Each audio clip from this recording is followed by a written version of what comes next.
네, 태뇌 기형 발달 이어서 보도록 하겠습니다. 앞에서 이제 우리가 태뇌기를 나눠서 발아기, 배아기, 그리고 태아기까지 좀 살펴봤는데요. 이제 우리가 엄마 뱃속 안에서 건강하게 자라면 정말 더할 나위 없이 좋겠지만 기형 발달이 발생할 수 있죠. 그래서 이제 우리가 어떤 선천적으로 나타나는 그런 기형도 있고요. 그리고 어떤 환경으로 나타나는 것들이 있는데 일단 선천적 장애를 먼저 살펴보도록 할게요. 자, 지금 여기서 보시면요. 일단은 유전자 이상으로 인해서 발병하는 그런 장애들이 있고요. 그 다음에 염색체 이상으로 발병하는 장애가 또 있어요. 그래서 먼저 유전자 이상으로 발병하는 장애부터 좀 보도록 하겠습니다. 보시면 이름만 들어도 좀 어려워 보이는 페닐케톤요증, 그 다음에 헌팅턴병, 혈우병, 고쉐병 이렇게 이제 되어 있는데 고쉐병 같은 경우는 고셔병이라고 또 나와 있는 책도 있죠. 자, 먼저 페닐케톤요증인데요. 자, 보시면 우리가 이 페닐케톤요증은요.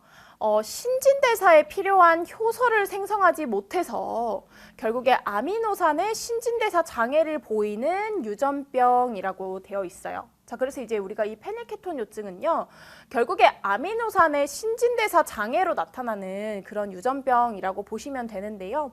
앞에서 보신 것처럼 뭐 우성인자, 열성인자 이런 거 보셨죠? 그거는 우월과 열등의 개념이 아니라고 제가 말씀드렸었어요.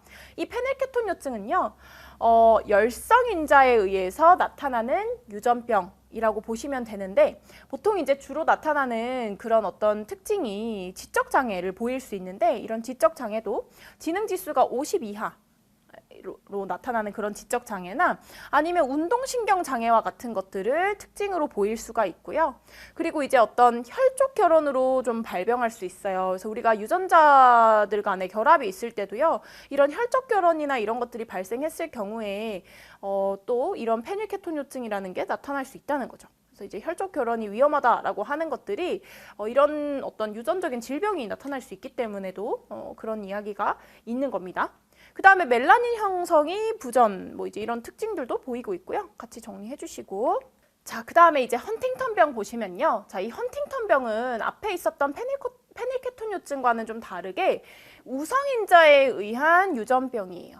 그래서 이제 우리가 이 헌팅턴병은 무도증으로 좀 더 많이 알려져 있는데, 자, 보시면 주로 30, 40대에 발병이 된다, 이제 이렇게 되어 있죠. 그래서 이게 이제 헌팅턴병이라고 했을 때 선생님들 이런 거 보시면 가끔씩 이런 생각들도 하세요. 유전병이면 태어나자마자부터 이런 걸 가지고 있나요? 이렇게 생각하실 수도 있는데요. 발병 시기는 꼭 그렇지 않을 수도 있는 거죠.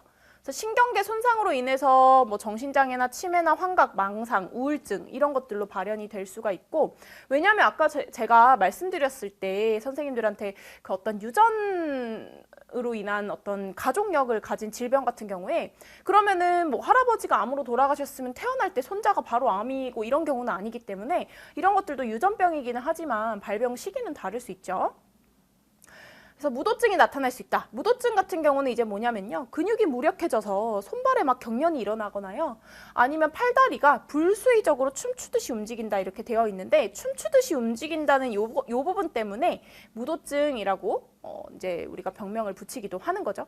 불수의적이라는 거는요. 나의 의지와 상관없이라는 거예요. 그래서 내가 수의적으로 뭔가를 움직임을 조절할 수 있는 것은 예를 들어서 이런 거죠. 지금 선생님들 제가 손을 한번 들어보세요 이러면 이렇게 수의적으로 하실 수 있죠.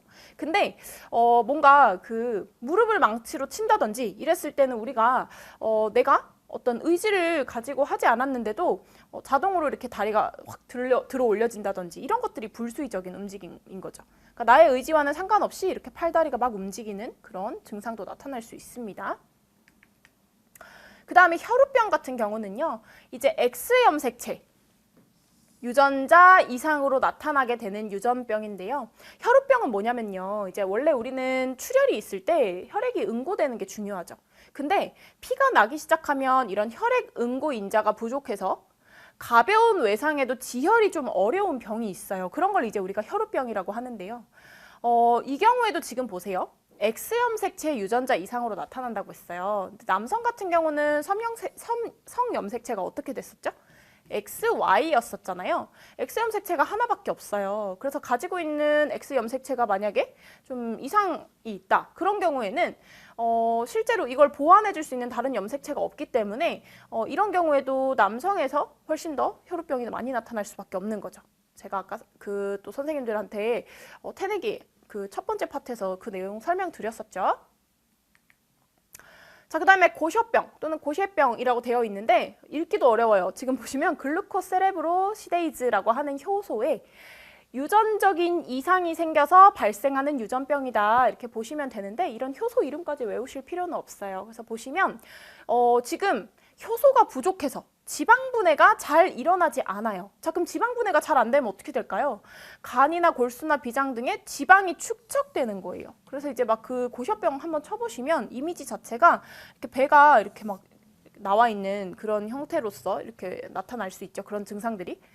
이렇게 지방이 계속 축적되고 끼는 그런 증상이 계속 나타나면 폐나 뇌 기능도 저하될 수가 있고, 그리고 이제 혈소판 감소, 그리고 이제 혈액 이상 등도 나타날 수가 있다. 이렇게 봐주시면 되겠습니다. 자, 이런 게 이제 앞에서 페닐케톤요증부터 해가지고 뭐 헌팅턴병, 그리고 이제 뭐 고셔병 이런 부분들 같이 정리해 두시면 좋을 것 같고요. 자.